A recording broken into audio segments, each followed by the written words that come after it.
untuk bisa lanjut ke dalam match selanjutnya. Tapi inilah dia untuk game kedua kita. Let's go! Match point. Tim Liquid ID dengan gameplay yang harusnya cukup berubah ya. Iya. Kayak tadi kan mainnya Assassin Joy, sekarang mainnya lebih ke Alpha Matilda juga nih. Yang main combo-komboan. Sementara kalau ngeliat dari Badang yang akan bertemu dengan Lukas berarti ya. Iya. Menarik karena secara efek sisi ya ini Badang nih menyebalkan ya. Dia punya efek knockbacknya juga, dia punya bawa tembok juga. Iya. Dan ini lihat ini, adu damage juga pede-pede aja nih di early game. Sama-sama punya damage soalnya. Iya, tapi Aran juga nggak tinggal diam gitu ya. Dia sadar ya ketika dia ambil dulu katapultnya di belakang tadi, ngebuat Avaldo udah dipegang dan kombonya dari Lukas sudah bisa dijalankan gitu. Dan lihat ada flash combo yang dikeluarkan. TY ini coba untuk ditangkap, sepertinya terkena efek Tarify membuat dia dipaksa untuk mundur terlebih dahulu. Soulbloom dan itu dia first blood dari satu momentum yang didapatkan oleh Yeskiel, dan bahkan ada backupan yang coba diberikan oleh Cemah tapi nggak ada korban jiwa di sana. Dan itu agresivitas yang kita lihat ya dari tim Liquid ID juga, kalkulasi yang begitu baik. Sementara Iron Chiki membuat dari Aonzo mundur. Kalau kita ngelihat tadi head to headnya harusnya bisa dimenangin sama Granger, ternyata tidak berlaku untuk di sini ya. Karena justru malah plus minus sih. Dia bisa menghindar dari Rhapsody yang cuman satu arah. Bener sih. Ya kan, dia bisa ditemuin rematch, kabur. Tapi ya kalau ngeliat tadi dari T-nya juga yang udah ke-trigger dari Revitalize di awal-awal, ya udah di saat Revitalize udah gak ada, Widdy-nya nabrak karena Soulbloom juga kan damage-nya di awal-awal sakit banget. Ya apalagi Spear of Alpha yang sekarang dibuka karena T. Dan memang ada Shadow Kill yang diaktifkan, tapi berbagi damage adalah jawaban yang tepat untuk menghindari pick off yang coba dilakukan oleh Cemah. Cray di sisi lain juga memakan cukup banyak damage dan coba untuk menghilangkan Pride of Ice-nya, untungnya masih bisa diselamatkan. Dan lihat Soulbloom-nya sakit banget kan. Kena poke damage yang begitu mengerikan. Sementara Aran di top lane masih berjibaku saja, saling memberikan dan bertukar damage terlebih dahulu. Karena setup menuju ke arah turtle akan segera dilakukan pula. Zoning out yang dilakukan oleh Yeskiel dan juga Aran membuat akhirnya informasi disampaikan bahwa turtle bisa disekert dengan cukup aman. Itu udah setup yang nggak bisa ditembus lagi sih. Ada Lukas dan juga ada Vexana dari Yeskiel. Itu di Golden menang loh Iron Shiki loh. Iya bahkan tadi udah sprint sih sebenarnya. Cuman ngebuang flicker juga. Ngebuang flicker plus recall. Iya. Berarti udah 2 kali recall ya. Oh, ada King Eagle. Yep. Dan masih belum dilanjutin lagi ya inisiasinya, hanya memberikan sedikit pressure-nya aja. Dan bahkan Iron Chiki dapetin flashingan nih sedikit di arah bottom lane. Cemah sudah mulai tertabrak lagi dengan Spear of Alpha, dan bahkan Curse of Blood-nya pun bisa dihindari dengan cukup manis. Jemputan Guiding Wind dari Widdy begitu manisnya membuat akhirnya Fabian pun tidak terkena efek sisi. Ya itu berat sebenarnya untuk bisa mengkonekkan Curse of Blood ke arah member dari Liquid ID, sementara Widdy-nya masih ada dan dia pun bawa Purify gitu ya. Jadi ketika kena efek sisi, Widdy-nya masih bisa Purify untuk menghindar dengan Guiding Wind dan menarik member lain keluar dari jangkauan Curse of Blood-nya. Di bagian bawah bahkan Aonzozo ini butuh bantuan loh, dan terlihat Iron Shiki masih bisa untuk mengkiting member-member dari tim Flash Kamboja agar ya mereka membeli waktu di bawah gitu, dan lainnya dibebas banget buat Liquid ID ngambil, terutama untuk rotasi jungle-nya nih yang sekarang dipegang oleh Fabian. Ini Iron Laning Shiki nih kayaknya sekarang ya. Kuat banget ya laningnya, katingnya juga, dan sekarang resource juga udah mulai dihabisin sama Fabian. Dengan begitu nyamannya dia farming tanpa adanya gangguan sama sekali. Karena ya udah rivernya dikuasain banget sama Widdy-nya, sama Yeskiel-nya. Dan kayak Curse Touch itu kan sakit banget ya. Iya. Nether Touch itu dan benar-benar ngebuat dari Yeskiel ya dia punya power clear cepat, dia punya efek sisinya juga. Dan Yeskiel masih belum tersentuh sama sekali sejauh ini. Dan jangan lupakan, dari tadi kita nggak lihat rotasi dari Liquid ID ke arah Iron Shiki juga loh. Oke, ada purple buff yang coba diambil dan kembali menghindar. Tapi satu Frigid Glacier dan juga flicker yang dikeluarkan. Lihat gimana Aran unleash the beast. Follow up yang begitu cepat ke arah lini belakang. Yeskiel pun down, dan kali ini Aran mencoba mencari pertukaran. Pride of Ice udah nggak ada, dilindungi dengan Cyclone Eye, membuat masih aman sebenarnya. Tapi Aran menggocek dengan Guiding Wind yang dibuka oleh Widdy di waktu yang bersamaan dengan turtle yang kedua. Oh, Fabian bakal coba untuk ditabrak lagi dengan Shadow Kill-nya, dan bahkan Spear of Alpha membuat dirinya pun selamat atas kejaran yang dilakukan oleh Cemah. Dan bahkan Cemah harus cemas kali ini, dikejar sudah oleh Aran. Balasan yang begitu mengerikan dilakukan oleh tim Liquid ID, sehingga kali ini buying time yang dilakukan di belakang Aran. Arannya pun tidak tumbang, dijemput lagi dengan Widdy. Sebuah harmonisasi yang begitu luar biasa. Fabian yang gak pulang, dia dapetin turtle dan bahkan masih ingin lebih lagi, membuat dari seorang Cray-nya pun tidak berkutik sama sekali. Wow, itu tutor Lukas yang sangat baik Wow. sekali dari Aran, dan dia bener-bener ngejalanin semua misi sebagai seorang explorer dengan sangat-sangat luar biasa ya. Nge-backup di bagian belakang dan bahkan membuat Cema yang udah nggak punya Shadow Kill dan juga Quad Shadow-nya udah nggak bisa escape lagi. Beserta dengan Krey yang tadi juga sempat kehilangan satu Pride of Ice, membuat keuntungan berlipat ganda dari Liquid ID. Ini satisfying banget ya. Kayak eyegasm gitu loh, kayak semua yang dilakukan tuh begitu sinkron. Iya, dan connect semuanya gitu ya. Dan ternyata dari badangnya fokusnya ke arah Thunderbelt ya, sebagai item pertama nih. Berarti harusnya semi untuk ATM dari segi item yang dibuild untuk badangnya nanti. Yap.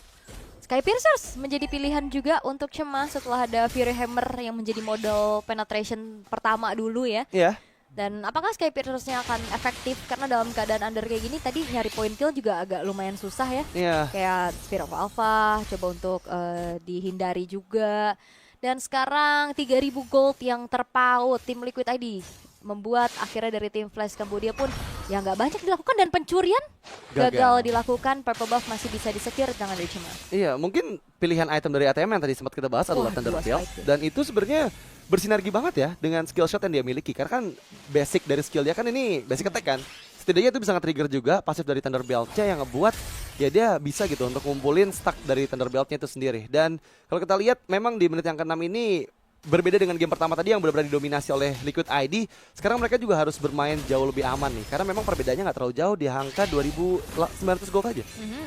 Bakal coba untuk ada team fight lagi. Inisiasi yang Wah. dilakukan Eternal Guard yang begitu on point menuju ke arah dua orang sekaligus, di mana ATM dan juga Ting yang berhasil dihilangkan, dan bahkan Krainya pun hilang. Double kill diamankan di tangan dari Fabian, ditabrak lagi dengan Circling Eagle, dijemput dengan Guiding Wind, tapi Aunzo masih bisa flicker Fabian. ke belakang. Spirova triple kill dari Fabian yang begitu mengacak-ngacak, walaupun Widi harus menjadi pertukaran nyawa.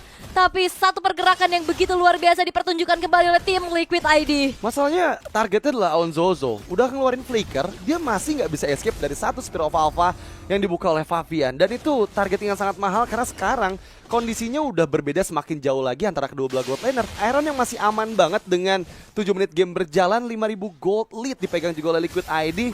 Menandakan bahwa ini akan semakin game yang cepat dipegang oleh Liquid ID. Di menit 10 nanti mereka udah bakal leading jauh banget seharusnya dari tim Flash Kamboja. Ya, tapi ini nggak yang sejauh di Game game pertama pertama ya? tadi ya. Kayak tadi menit ke-7 base turret udah ke-trigger Betul. pasifnya satu tadi di arah top.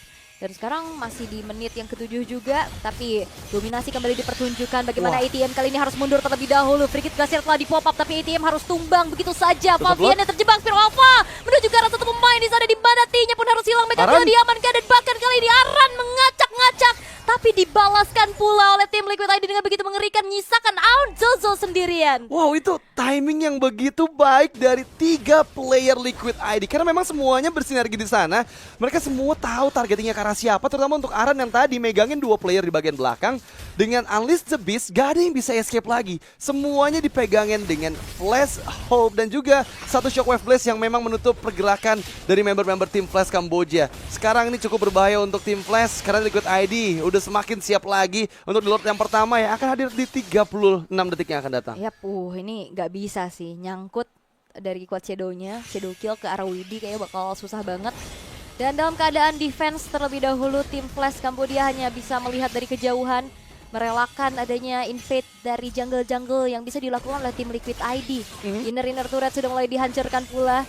Tapi sambil menunggu ke arah Lord yang akan segera muncul, Fabiana sudah mulai masuk. Ternyata tidak ada jemputan yang bisa dilakukan. Frigate Glacier telah dibuka dari Iron Siki. Begitupun dengan Fabian berhasil dihilangkan, double kill diamankan oleh Aunzo, dan bahkan 3 pemain dari tim Liquid ID harus hilang karena triple kill diamankan oleh Aunzozo.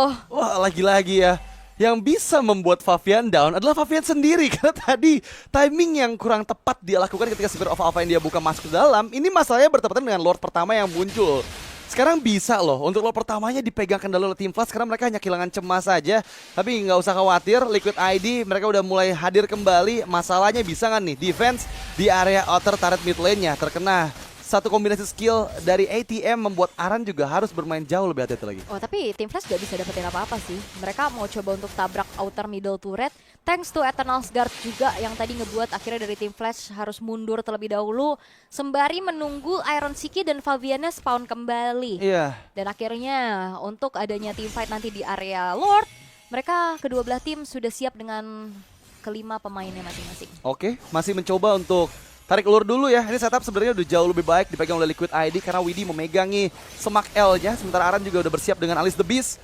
Menginisiasikan ke arah Cemah. Target utama yang mereka tuju. Flash Glacier diaktifkan. Lord dipegang oleh Fabian. Tapi kali ini Cemah masih sempat untuk shadow kill. ATM down. Dan ada pertukaran kah? Masih belum ada. Justru malah 2 member dari tim Flash Kamboja yang tereliminasi. Alright. Menjadi keuntungan berlipat ganda untuk tim Liquid ID. Mereka dapetin Lord, mereka dapetin ATM dan juga Cemah. Walaupun nantinya Lord yang akan muncul di detik 40, ini Cemah dan juga ATM harusnya udah spawn lagi untuk bisa menambahkan power defensif dari tim Flash. Namun apakah mampu dengan, bisa dikatakan high ground-nya cukup terbatas ya untuk tim Flash Kamboja.